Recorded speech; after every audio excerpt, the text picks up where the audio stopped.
Hola, buenas noches a todos. Gracias por estar aquí en este nuevo hangout del canal de Guerrilleros por la Paz Mundial.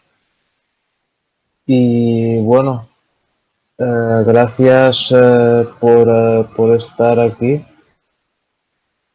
Y bueno, veo ya 5 espectadores y bueno, no hay nadie en el chat, pero con nosotros tenemos una vez más a Pascal desde Chile y hoy nos hablará de la clarividencia y de las imágenes mentales. Bueno, Pascal, hola, bienvenido. Hola Tomás, un saludo a todos los que nos están escuchando en este momento. Le mando un caluroso y afectivo saludo y abrazo. Y bueno, vamos a ver si podemos responder las dudas.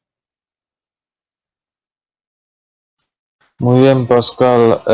Bueno, ¿en qué consiste el don de la clarividencia?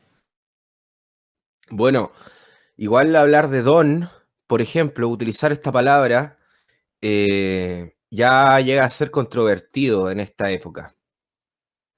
Yo más bien hablaría de una cierta habilidad que se trabaja con una técnica la cual te permite, con el paso del tiempo, desarrollar lo que es la clarividencia. Yo no hablaría de don porque esto suena como excluyente, es decir, como que algunos solamente pueden tener esto. Y no, no es así para nada. La clarividencia es algo que todo el mundo lo tiene, pero no todos lo han desarrollado. No se trata de algo que le pertenece solamente a un grupo de personas determinadas que nace en una condición determinada. No para nada. La clarividencia es algo que lo puede desarrollar todo el mundo y se desarrolla mediante unas técnicas.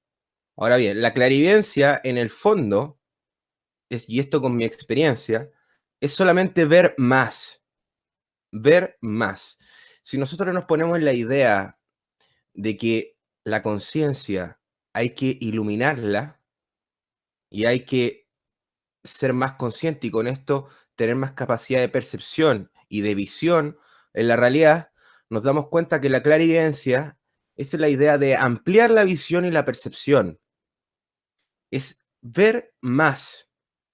Es por eso que muchas veces se confunde la idea de la clarividencia, por ejemplo, perdón, es por eso que a veces se confunde la idea de la clarividencia, por ejemplo, con lo que es la intuición.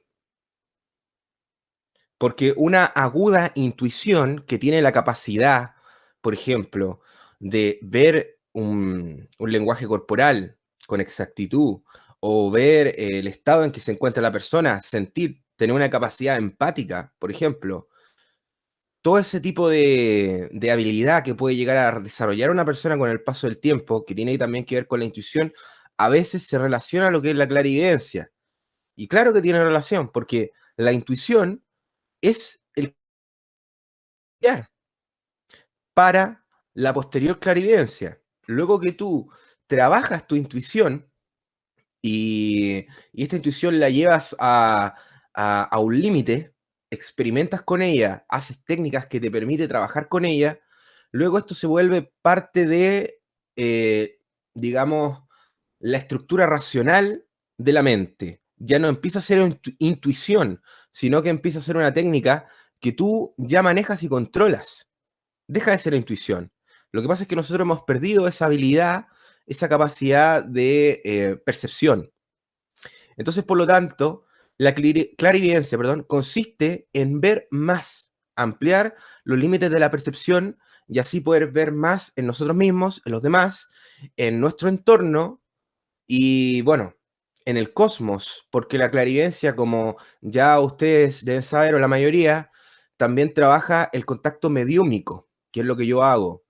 Y esto de repente también se puede relacionar perfectamente a lo que es una clarividencia, no necesariamente a lo que es la mediunidad como tal. O sea, mediunidad y clarividencia van de la mano. Objetivamente, mediunidad tiene que ver con el contacto con seres, pero también tiene que ver con ampliar esta percepción, tener esta capacidad de visión más amplia para que nos permita tener la capacidad de ver otras realidades y jerarquías superiores y así poder conectar con ellas mediante un lenguaje de imágenes, por ejemplo, o telepatía muchas veces, que tú escuchas el mensaje de la entidad, etcétera. Tiene que ver, objetivamente, mediunidad habla de, bueno, de una persona que tiene la capacidad de ser un mediador entre dos cosas, ¿ok? Pero el camino de la clarividencia te lleva a ampliar la percepción para ser medium o ser un puente hacia otras realidades, si es que logras ver y ampliar tu percepción a tal punto que ves estas jerarquías superiores. Entonces la clarividencia es un camino que para mí ha ido de la mano, por ejemplo, con el desarrollo espiritual, con el desarrollo de la conciencia, y es algo que todos pueden desarrollar.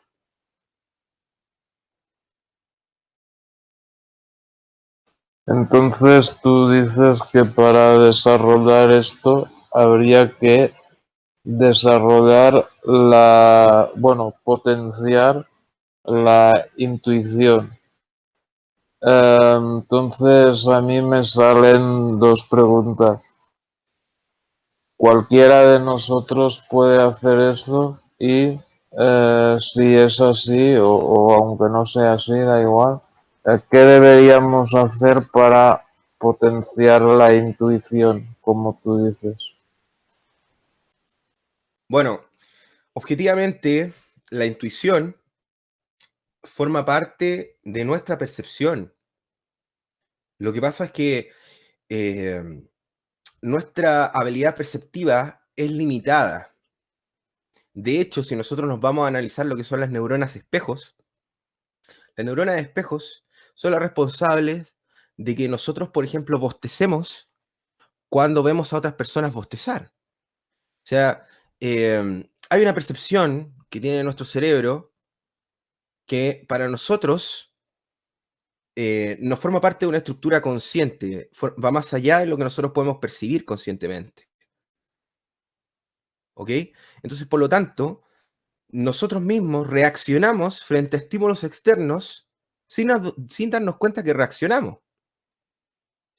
En este caso, por ejemplo, al ver este estímulo que sería el bostezo de una persona. ¿Ok? Entonces hay muchas cosas que nosotros obviamos de la realidad. Hay muchas cosas que nosotros no somos capaces de ver y que nos estimulan de manera inconsciente y que está en penumbra esto. Puedes explicar esto desde otra manera también. Por ejemplo, puedes ir al inconsciente de Carl Jung, que Carl Jung decía que nuestra mente tiene una sombra, ¿ok? Y esta sombra es el inconsciente colectivo, por la cual la mente se conecta con este inconsciente colectivo mediante imágenes arquetípicas que nos hablan de una jerarquía superior, de un lenguaje, ¿ok? Esta imagen se manifiesta. Pero, ¿qué es lo que pasa? Que la intuición engloba todas estas cosas. Cuando, por ejemplo, tú te reúnes con una persona y tienes la capacidad de percibir que la persona, por ejemplo, oculta algo, eso es intuición, ¿ok? Pero, por ejemplo, cuando tú vas más allá y no solamente ves que la persona oculta algo, sino, por ejemplo, te reúnes con una persona y tienes la capacidad incluso de darte cuenta de lo que estaba haciendo la persona antes de que se reuniera contigo. O sea, no solamente que oculta algo, sino que probablemente sabes dónde pudo haber estado la persona sin que ella te la dijera. Eso también es intuición. Entonces, cuando yo hablo de intuición y lo mezclo esto de la clarividencia, en realidad estoy hablando de la habilidad que tiene el ser humano para percibir cosas que no están evidentemente, pero que están ahí y que para nosotros es limitado eso.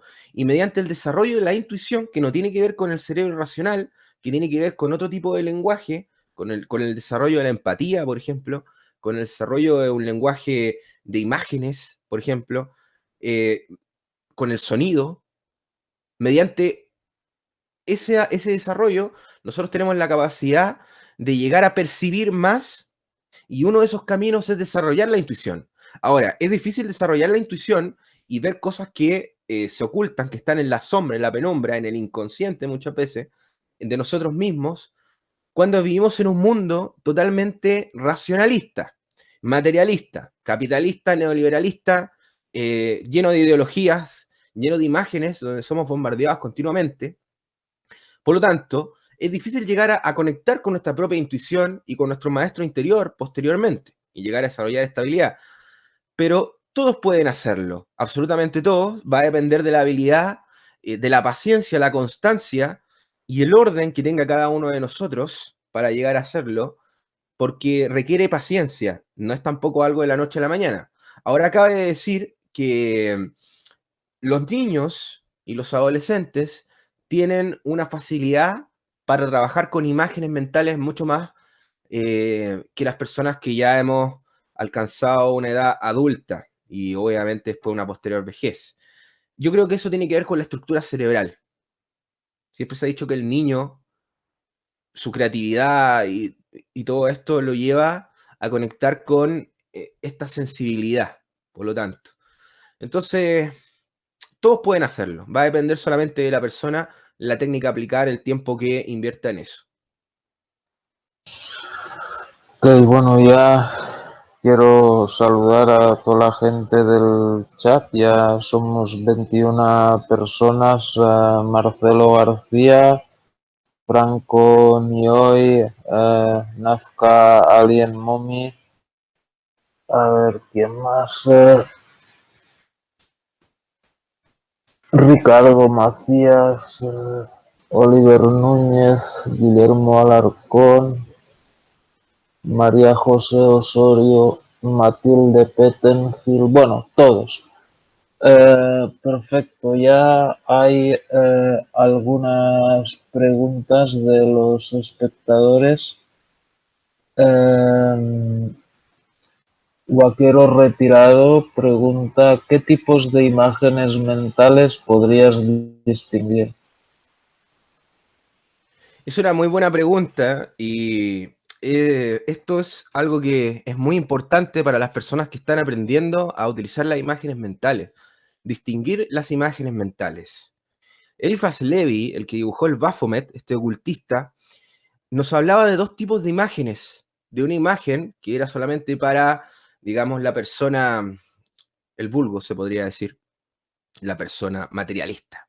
Y la otra imagen es para el místico, para la persona que busca esta conexión nous poética, se podría decir.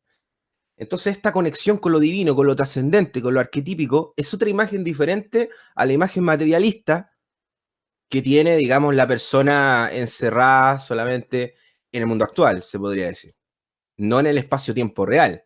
Esto tiene que ver con el espacio-tiempo, ojo, porque el espacio-tiempo que nosotros estamos viviendo en este momento es una ilusión construida por el materialismo y por las ideologías racionalistas. Pero la imagen mental constituye a otro espacio-tiempo que no tiene que ver con el espacio-tiempo actual, que nosotros concebimos como consciente. De hecho, Einstein ya decía, por ejemplo, que la teoría de la gravedad, la teoría gravitatoria de Einstein, está basada en la ilusión del espacio-tiempo, en la curvatura que genera la luz y todo eso. La idea de que nosotros vivimos en una ilusión y que el espacio-tiempo no existe, no es algo nuevo, es algo que se maneja en física cuántica y que, bueno, se puede hablar de eso extendidamente en lo que son también las abducciones, ¿ok? Y en lo que son lo que es el contacto, por ejemplo, con otro tipo de jerarquías. ¿Por qué? Porque la mente reside en otro espacio-tiempo, que no es el espacio-tiempo que nosotros concebimos, es una mente atemporal. Ese es el lenguaje de la mente. Y nosotros tenemos que saber distinguir y conectar con ese diferente espacio-tiempo. Ese diferente espacio-tiempo es un lenguaje atemporal, para empezar, y que nos lleva a otro tipo de imágenes, que son las imágenes que necesitamos para trabajar con la mente, con esta mente y jerarquías superiores. Entonces, esta mente esta mente que se podría decir que hay que desarrollar y que tiene que irse en línea. Para eso, tú tienes que, digamos, desarrollar una serie de técnicas que te permite diferenciar entre qué imágenes te sirven y cuáles no. Como tú ya puedes ver, Tomás, tienes que ser muy consciente de esto, porque no te puedes solamente quedar con la imagen y irte por esa. O sea, la primera cosa que te venga, no. O sea, tú tienes que llegar a discernir de la imagen y tener la habilidad de ver, de percibir bien, para saber si la imagen te sirve o no, porque si no va a cerrar. Va a cerrar. Esto te lo va a dar la experimentación. Si se puede repetir este ejercicio, significa que es científico, y lo es. Entonces, en mi experiencia personal, yo he trabajado esto y he experimentado mucho, y lo que me ha llevado posteriormente a ejercer obviamente como clarividente y a trabajar con esto, porque la experiencia hace que luego tu habilidad de distinguir cuál es la imagen real es más fácil. No es nada del otro mundo en realidad, es como cualquier arte, es una práctica. Pero es muy importante eso porque tú tienes que tener la habilidad de filtrar las imágenes para saber cuál te sirve. En mi caso, yo tengo una habilidad personal para distinguir cuál es la imagen que yo estoy buscando o la que realmente es la objetiva, ¿ok? Y yo lo siento.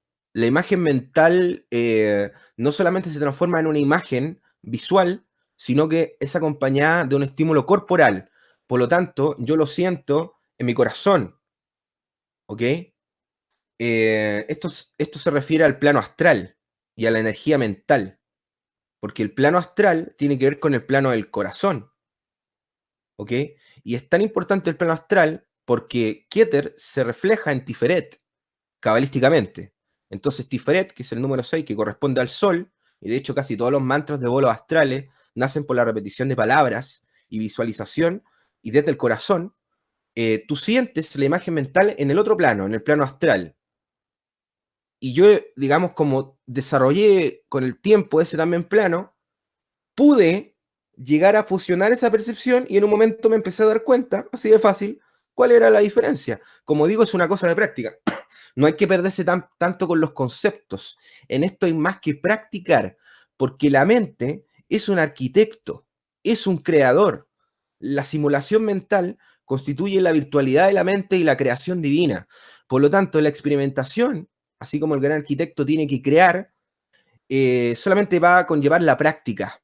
Es por eso, por ejemplo, que muchas brujas leen el tarot y nunca han estado en una escuela esotérica, porque tienen una habilidad personal que le ha podido desarrollar esta clarividencia.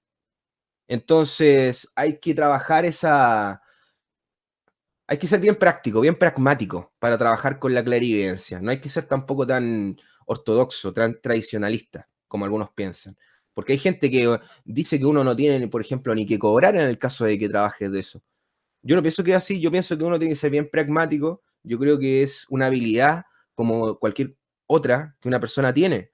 Si tú desarrollaste pintar, por ejemplo, desarrollaste la comunicación, por ejemplo, tú puedes ser periodista perfectamente. Si desarrollaste la comunicación con espíritu, bueno, eres un medium y eso ha funcionado desde siempre. Pero es bien importante la técnica que te permita distinguir estas imágenes. Muy bien. A ver, otra que hay es también, a ver, vamos a ver una que sea, a ver, Nazca Alien Mommy, o sea, Amelie, pregunta, en resumidas cuentas, la intuición es la conexión, a ver, en resumidas cuentas, la intuición es la conexión con tu jerarquía de ángeles o guardianes o los famosos guías. La intuición es algo que engloba muchas cosas. Eso es lo que yo dije. Y es una puerta, como también dice Amelie, es una puerta hacia ampliar nuestra percepción. Porque la intuición trabaja lo que nosotros no vemos evidentemente. Por lo tanto, la intuición nos habla, es esta vocecita que nos dice, mira, ¿sabes qué? En realidad es por acá, no es lo que te dijeron, es lo que tú sientes, ¿no? Entonces, la intuición es lo que nos lleva a trabajar la verdad, la visión, la percepción. Y cuando uno experimenta con la intuición, llega a abrirse camino hacia ampliar su percepción, hacia estados nuevos de conciencia y conectar con esto que yo estoy comentando. Entonces, por lo tanto, la intuición es un camino. La intuición es un camino. Yo creo que hay que vivir con la intuición. O sea, totalmente, porque si no también es muy fome. Fome es aburrido aquí en Chile. Es decir, vivir sin intuición es como estar muerto prácticamente, porque forma parte de la esencia de nosotros mismos. Por lo tanto, y vivir con intuiciones significa trabajar con nuestras emociones, por ejemplo, trabajar con nuestra mente, con nuestra percepción, con nuestros sentidos, por lo tanto. Entonces, es estar despierto. Así que yo lo encuentro muy necesario. Muy bien.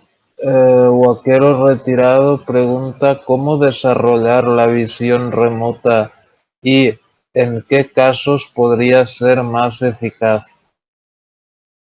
Bueno, la visión remota se desarrolla practicando, experimentando. Porque, ¿cómo vas a saber, por ejemplo, si realmente estás viendo algo que está en, digamos, a kilómetros de ti, ¿cierto? ¿Cómo vas a saber? Alguien te lo tiene que decir. Alguien te tiene que decir, no, ¿sabes qué? Si realmente la pared que tú me estás diciendo que es azul, realmente es azul. O sí, aquí tengo un cuadro, realmente, estás acertando. Entonces uno tiene que experimentar. Y para eso puedes conseguirte gente de confianza. Amigos, si tienes una novia, lo puedes hacer con tu novia, con gente de familia. Esto es, la experimentación no tiene por qué ser algo así tedioso, algo aburrido. Para nada.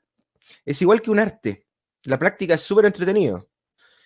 Entonces, tú puedes experimentar para saber si realmente estás acertando, porque de otra manera no lo vas a saber. Y cuando experimentes y generes ese protocolo, ahí vas a saber realmente si tienes visión remota.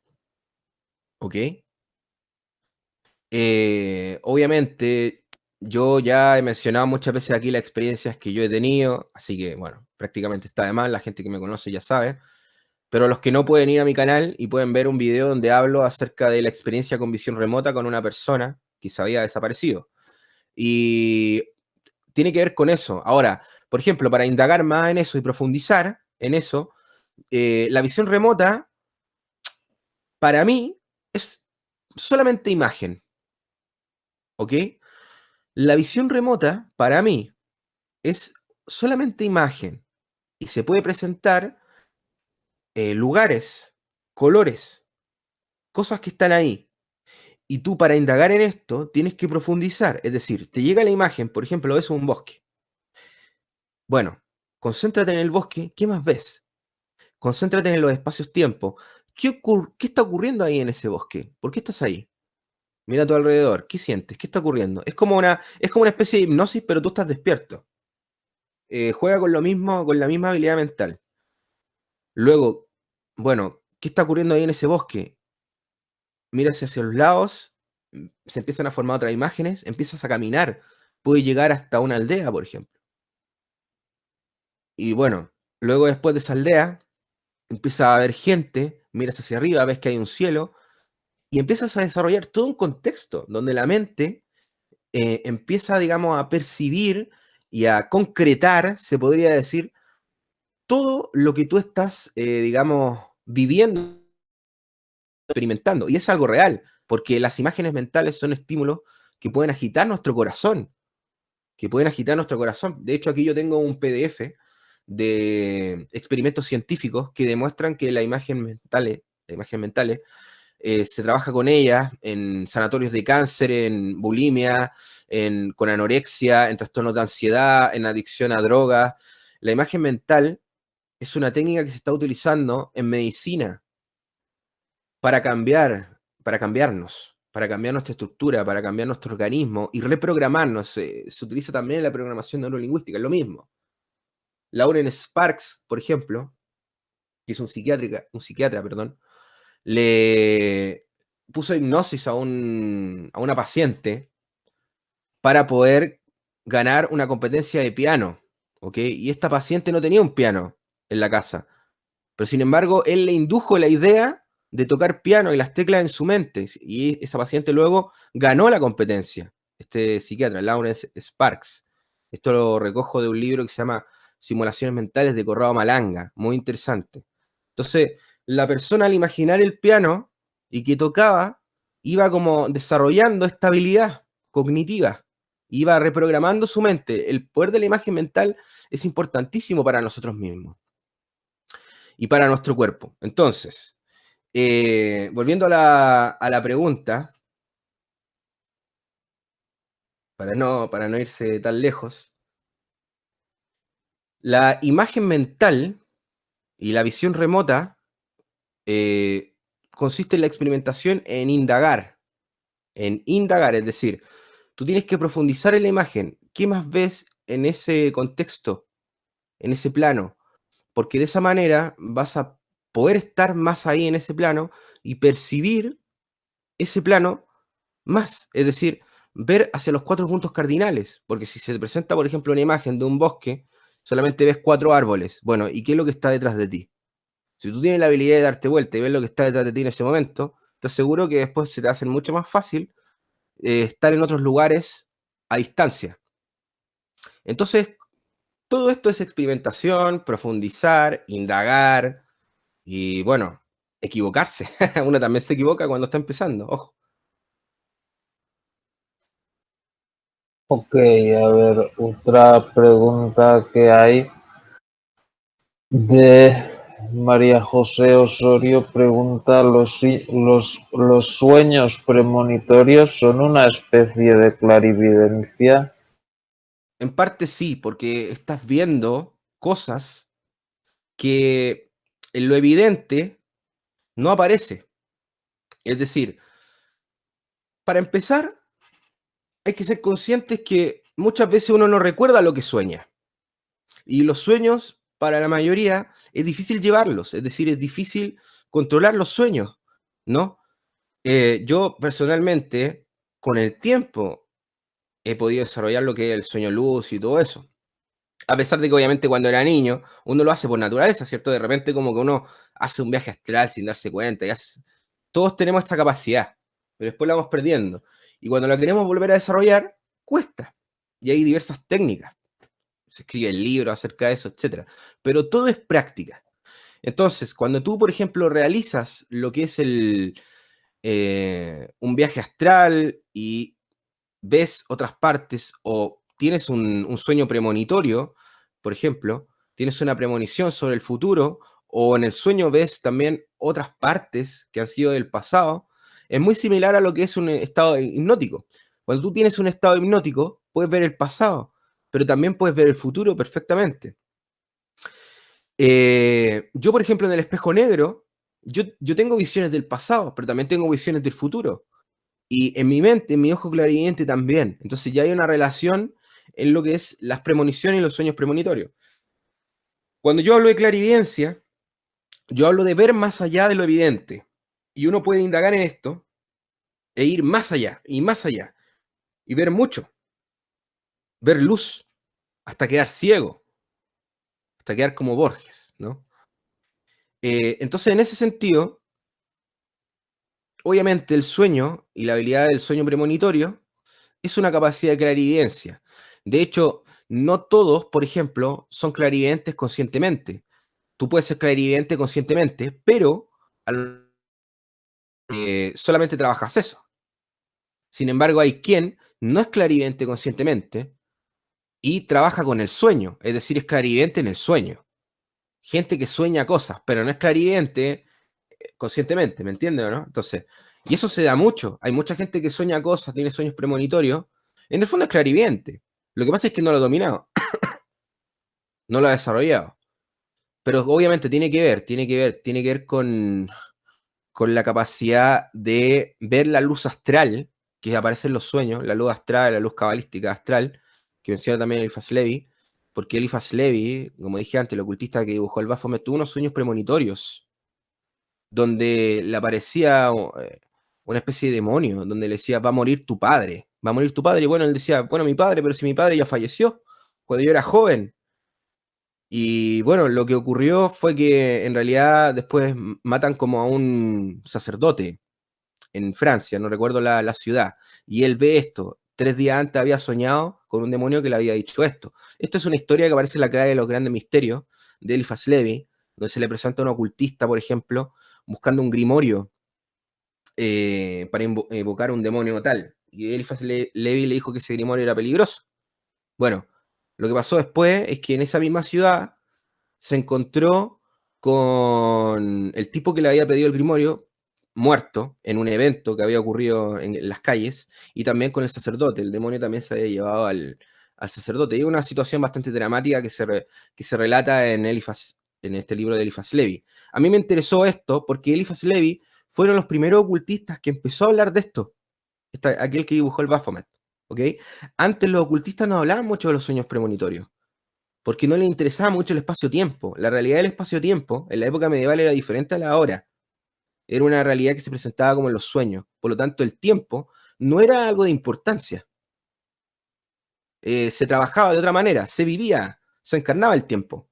Y se pensaba en un tiempo de jerarquías diferentes. Pero en este sentido, el tiempo ha sido una preocupación para luego el ocultista, digamos, del siglo de las luces, que nace con un pensamiento diferente, racionalista. Entonces, a Eliphas Levi le interesa explicar este tipo de fenómenos, como ocultista, como mago, como cabalista, y él habla de la luz astral. Entonces, la luz astral, en la luz, tú ves, igual que en las velas. La típica bruja que aparece viendo una vela, bueno, en la luz que forman fosfenos, tú después tienes la capacidad de ver en la luz, es clarividencia. Y eso es la luz astral de los cabalistas. Y también pues, en el éter cósmico del que hablaba Blavatsky, por ejemplo. De hecho, Blavatsky decía que los mediums no conectaban con el ser fallecido muchas veces, sino con la memoria que había en el éter, por ejemplo. Y eso se hace referencia a la luz. Entonces, dentro de la luz que está en tu alrededor tuyo, hay matices que tú no puedes percibir, pero que están ahí. Y hay muchas cosas que están interactuando contigo. Y eso también tiene que ver con la glándula pineal, obviamente. Es un tema bien interesante. Pero sí, objetivamente la respuesta es sí. Ok, muy bien. A ver, otra pregunta que no hayamos hecho. A ver, esta ya hicimos, esta también, esta también. A ver, hubo retirado. La intuición y la clarividencia tendría que ver con el poder de la glándula pineal y de su activación. Sí, claramente. La glándula tiene que ver con la glándula pineal. Justamente, qué buena pregunta. La glándula pineal, tú la vas sistematizando y desarrollando con un protocolo, con un lenguaje que es la luz. La luz. Entonces, la glándula pineal es el tercer ojo. Es el ajna. El chakra ajna. ¿Ok? Entonces, yo personalmente descubrí esto con el fosfenismo. ¿Ok? Yo ya antes ya había tenido visiones, porque había hecho contactos. Pero cuando empecé a utilizar los fosfenos y lo que es el fosfenismo, para mí todo cambió en lo que es la clarividencia. Es increíble. El fosfenismo, asumir, es la capacidad de transformar lo que es la energía lumínica a energía mental. Y es algo que hacen los yogis. Tú te puedes presionar los ojos, globo ocular, un poquito, y empieza a ver, eh, se podría decir que una especie de efecto lumínico, y en realidad son fosfenos, así se llama, y aparecen de diferentes colores. Bueno, eso, para desarrollar la creatividad, por ejemplo, la visualización, la habilidad de visión es una cosa tremenda, tremenda. Y ahí yo entendí,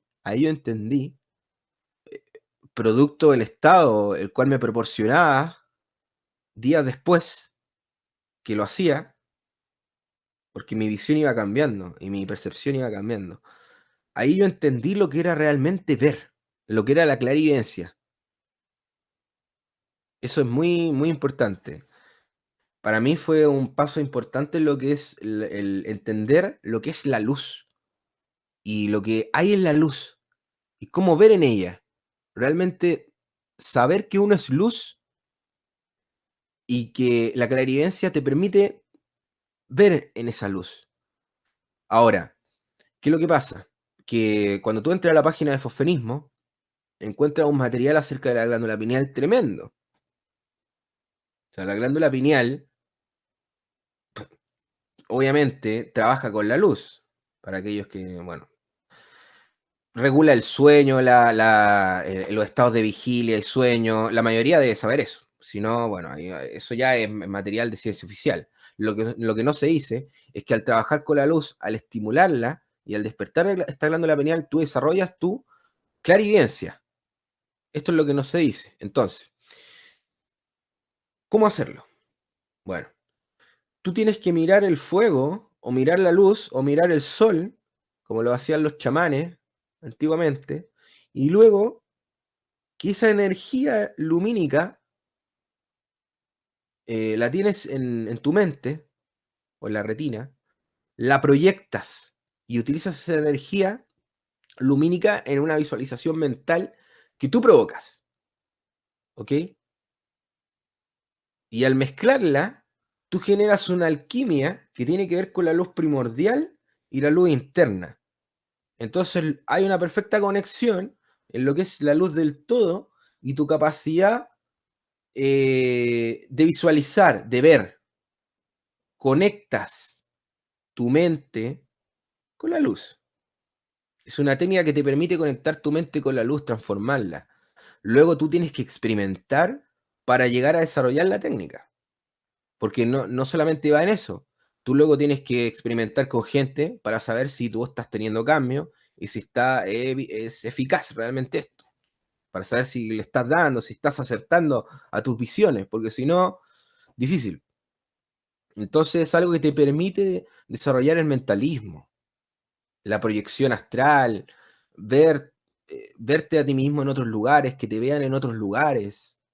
Y es algo increíble. Yo a quien le he recomendado esto para que lo utilice, le da hasta un poco de miedo, porque de repente tú ves la luz y luego proyectas y ves algo ya.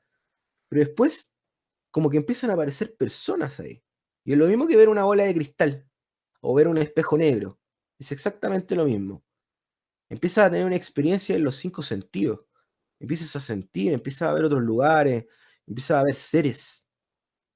Y luego, con el paso del tiempo, estos seres tú los ves, pero no los ves así como aparecen en las películas. No, no para nada. Eso sería desastroso. Y para tu mente sería algo muy negativo, porque andarías viendo cosas. Eso ya es volverse loco prácticamente, porque estás atrapado en un espacio temporal que los demás no están. No, sino que tienes chispas, visiones, visiones en el mismo espacio de estos seres y se presentan. Para que un ser se materialice, eh, tiene que haber un espacio trabajado. Eso puede ser un espacio ritual. Un espacio ritual o, por ejemplo, un lugar el cual esté con una energía contaminada. No es así nomás. Si tú vas a un lugar que tiene una energía determinada, que genera un vórtice para que se materialice algo, claro, ahí a lo mejor va a haber sombra, va a haber un montón de cosas. Va a haber rostros que de repente aparecen, vas a sentir que te tocan. Si tú haces un ritual y haces un triángulo equilátero y pones un espejo ahí, se va a materializar la entidad. Pero así como así, no, eso no. O sea, y de hecho, si tú eres clarividente y te está pasando eso, déjalo, porque es peligroso. No es posible que tú salgas a la calle, por ejemplo, y estés viendo ese tipo de cosas.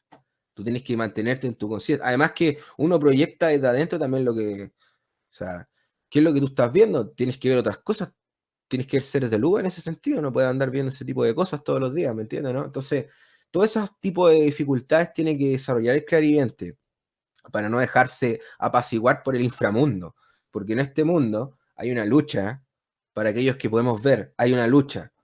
Eso de que hay entidades manejando y que dicen la gente que está en la conspiración y todo eso, bueno, es así en el fondo.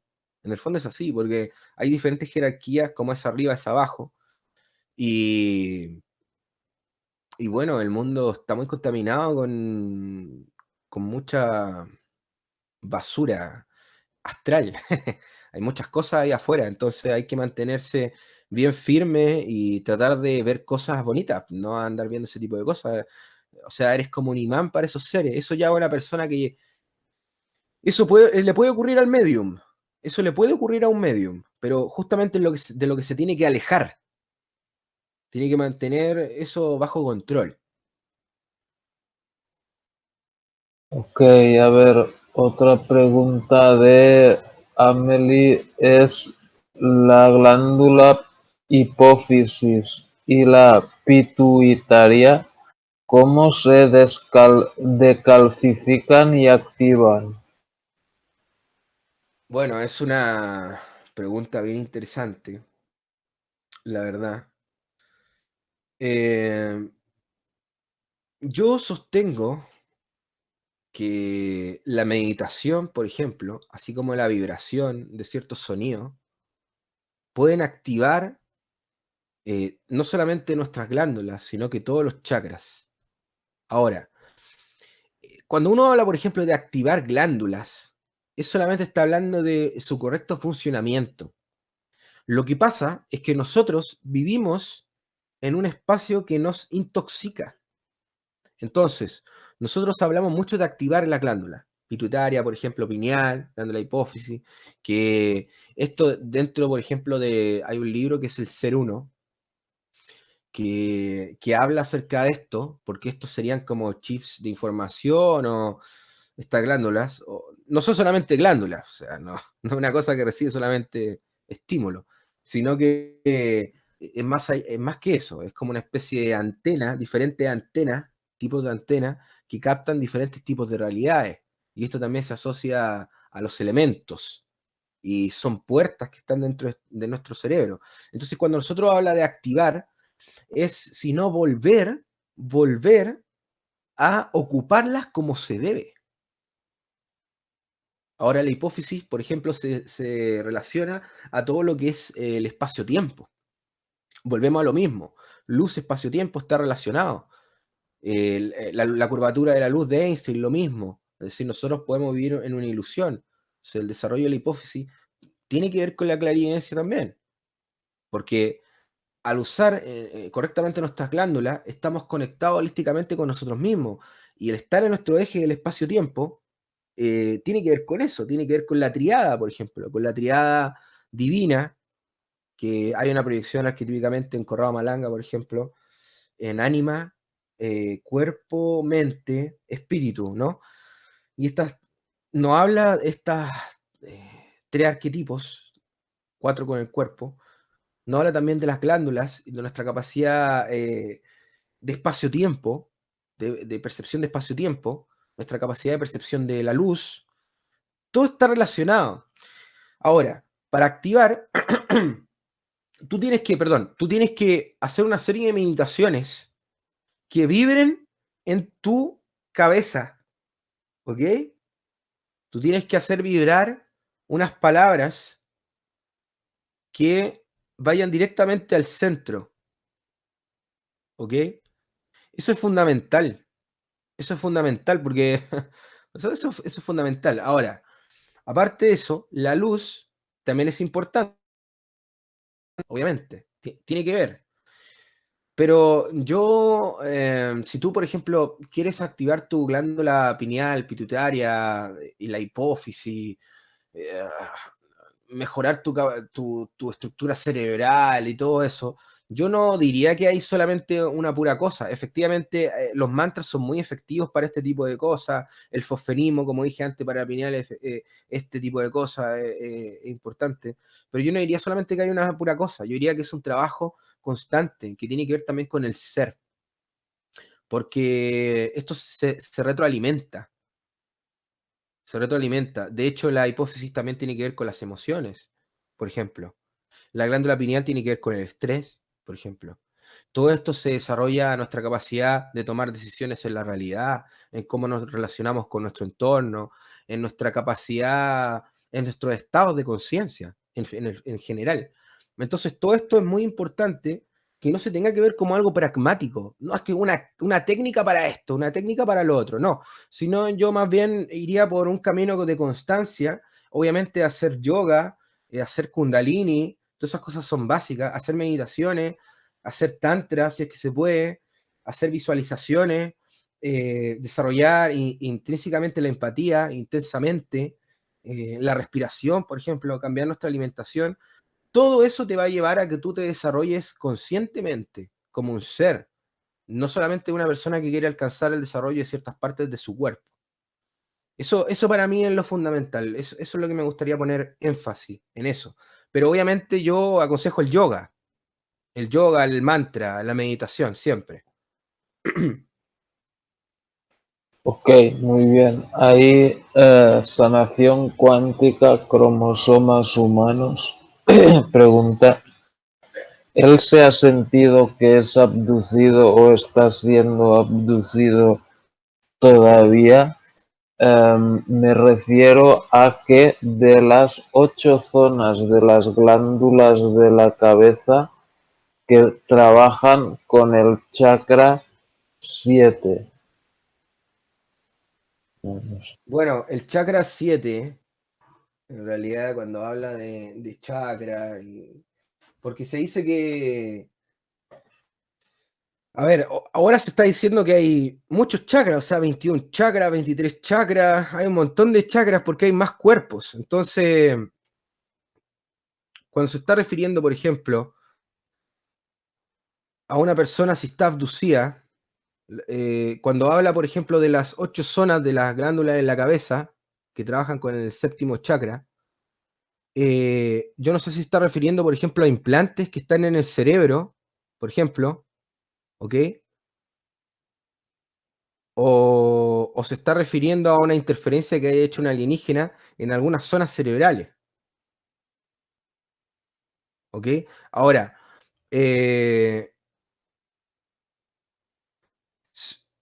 el abducido, si tú le preguntas si está abducido, no va a tener la capacidad de conciencia para darse cuenta que está abducido, porque la interferencia alienígena se trabaja implantando una memoria alienígena falsa, una falsa memoria alienígena, que esto actúa y toma el control del cerebro del abducido.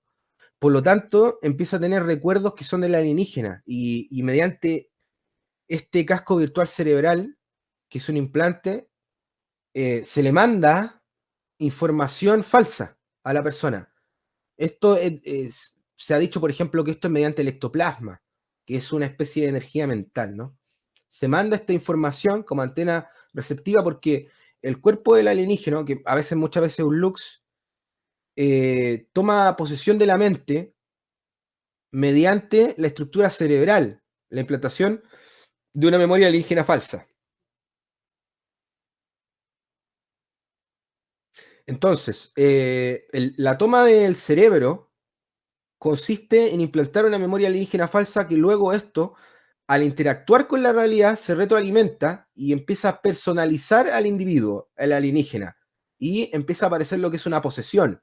Por lo tanto, toma posesión de la estructura cerebral. Pero se da con el paso del tiempo, cuando el abducido empieza a interactuar con su entorno con la memoria alienígena.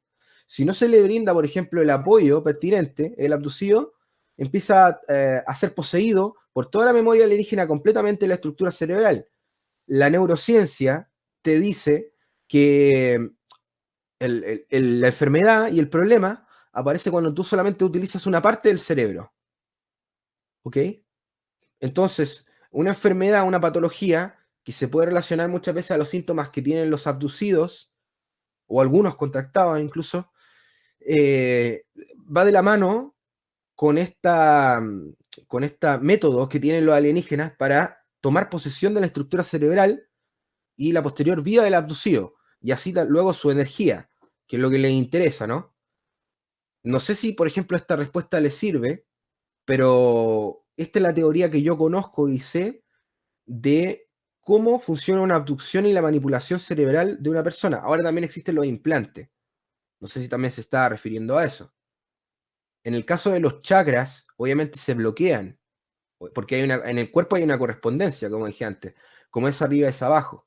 Pero no porque tú despiertes tus chakras significa que no vas a estar abducido. Es decir, la abducción o la interferencia se puede dar con una persona que es consciente o no consciente.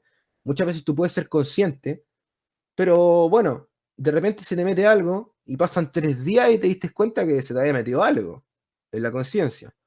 Recién después de 3 días lo viste. Eso puede ocurrir perfectamente. Entonces, no sé si, por ejemplo, le sirve eso y si no, bueno, puede escribir de nuevo